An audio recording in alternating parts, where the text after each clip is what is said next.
now that's what I like to see. Give me a break today. Oh, now that's what I like to see. Almost a storm, or the sky after the storm. What can I tell you, folks? It's just been that kind of day so far. We didn't have the storm.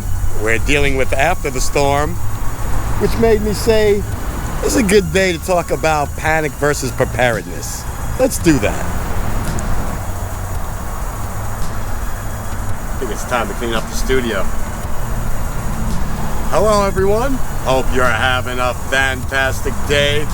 Welcome back to the start of another wonderful week. We have been spared by the Almighty from the horrible hurricane they promised us would hit. Category 5. That would be winds over 200 miles per hour. And what we wound up with was Category 0. Storm never came on shore. Great for us, right? But you would not be surprised at how many people are actually disappointed. Yep. People in my office, people on the TV, people on the radio. Even seems like our governor here in the state of Florida is disappointed that the hurricane never came on shore and even bothered to hit. But I thought that would give us a great opportunity today to discuss panic versus preparedness.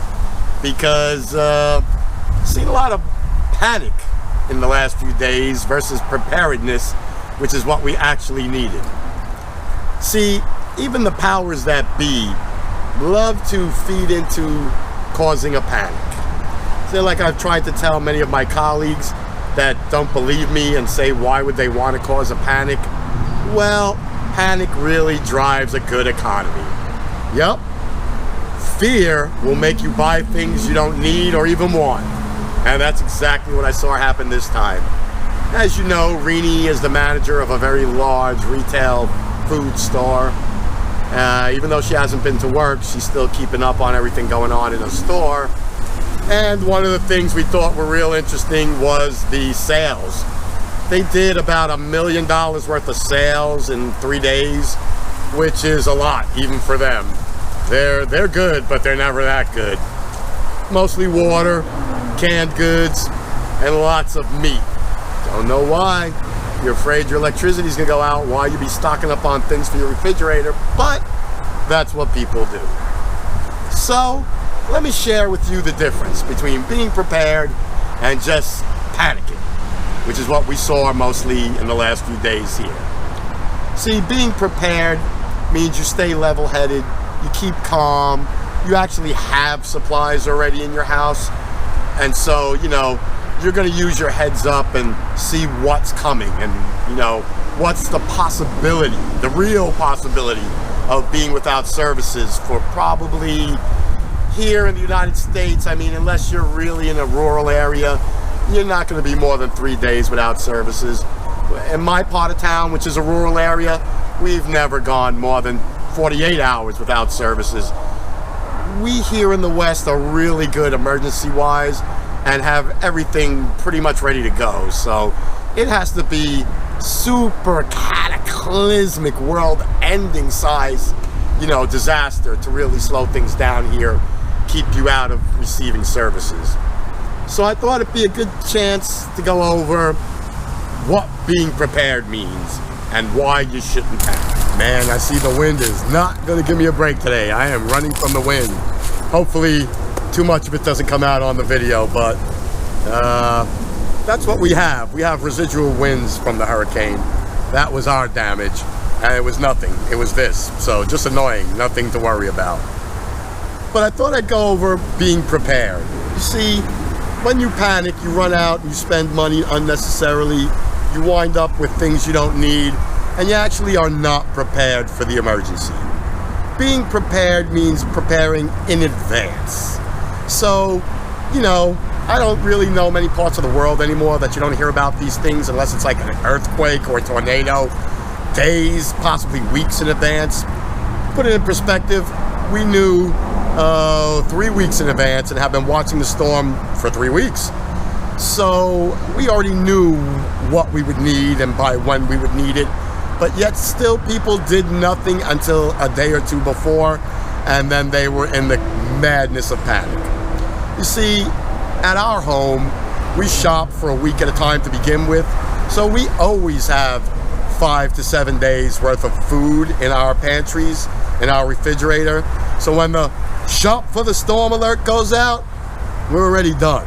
I mean, our regular week shopping gives us 5 to 7 days of running time, real-time supplies, and then we have our backups that remain in the pantry.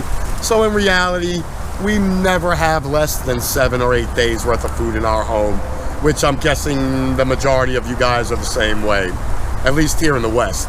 Here in the West, we have everything refrigerated and packaged, so there's not a lot of fresh. The only thing fresh you go out for is your produce. So you are or should be prepared.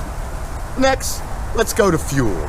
I keep my car filled, a full tank, at the beginning of every week. So, and that lasts me at least the whole week. Maybe next Friday, at the end of the week, I'll top it again. So again, for the hurricane, they put out a mad rush for everybody to run out and get gasoline, and gas stations were pulling scams saying they only had high tests, and they jacked the price up 9 cents before the freeze came. They freeze the price when they reach a state of emergency, but they raised that price almost a dime a week before for no reason, so they were ready. Me, I was ready. My car is always full of gas. I went 2 days before the storm, topped it up, so only need a couple of gallons at that outrageous price. Same thing with Reenie's car. And in my home, since I do my own lawn work, I always have 5 gallons of gasoline in my garage anyway. So again, didn't have to pay the rip-off price that was actually almost 25 cents a gallon higher. Didn't wait in lines for hours to fill up my car in cans. Being prepared a week before is being prepared. Getting your gas the 2 days before and your water 2 days before, that's a panic. You're part of the panic. You're part of the problem. Speaking of water, let's talk about that, because that seems to be the commodity that becomes the most sought after thing when the storm is coming. Myself, we always have 2 cases of bottled water in the house. We use a lot of it anyway. And we have water filters, and we have empty water containers. So, tip from me to you, keep about 15 empty water gallon containers in a cabinet or in your garage or on a rope or somewhere that you just have for this emergency situation when it arises. When they say that the storm is coming, or the hurricane or the typhoon, I bust out my 15 containers and I fill them up with my tap water, which is perfectly usable water for everything, for eating, for drinking, for bathing. 15 gallons. That's more than we use in several weeks. All right? So now we're not part of the water panic anymore. So the next thing we do is, if it's the night before the storm and it's inevitable, it is coming, it is within a few miles, we're going to get hit, this is what we do. We have 2 bathtubs, we have 4 sinks, we have 1 utility sink.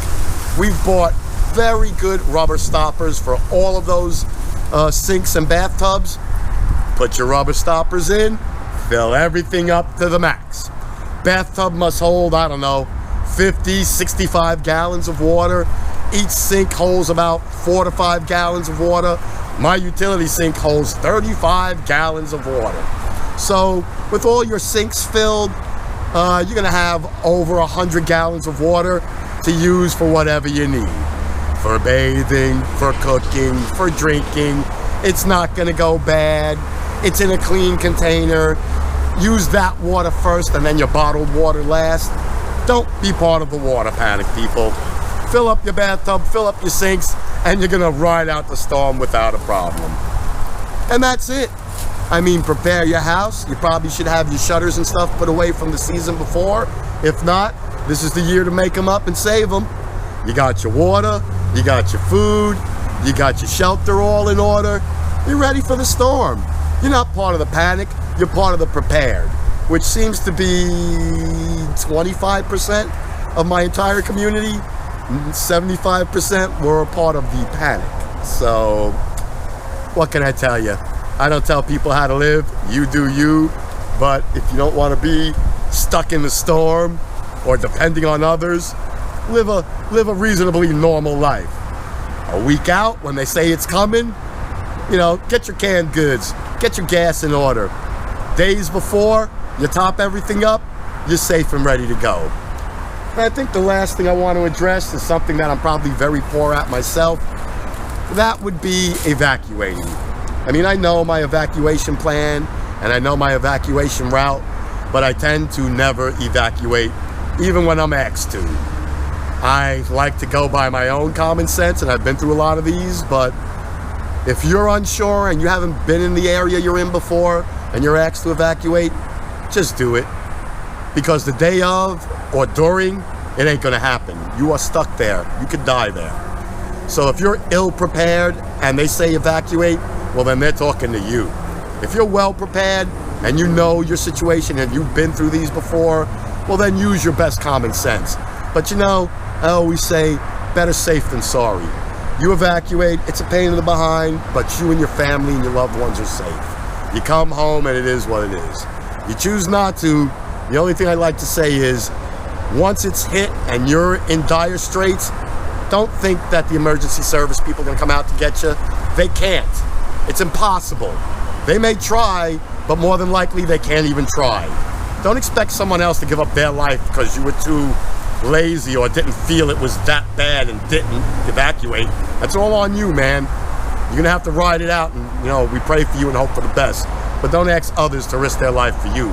You made your choice, live with it. I have. And I've been fortunate, knock on wood.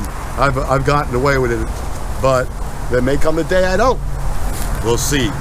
But anyway, I hope this was helpful to you. If you think it was just me blowing off steam, let me know in those comments down below. You know I love reading that. Just want to let you know that's how I spend my nights after I get home. I go through all the comments, read them all, answer as many as I can. And I wish I could answer all of you. But time is a short essence, so I do my best. But y'all know how we do it. Comment, like, subscribe, my 2,500 army. Thank you from the bottom of my heart. We're working towards 10,000, but we're gonna stop at 5 and do something really special. So let's boost it. Get your friends involved. This special thing may involve one of you if I can swing it. So let's push to 5 and see what that is. But love ya. See y'all in the next one. Have a great day and stay prepared. Don't be part of the panic. Thank you.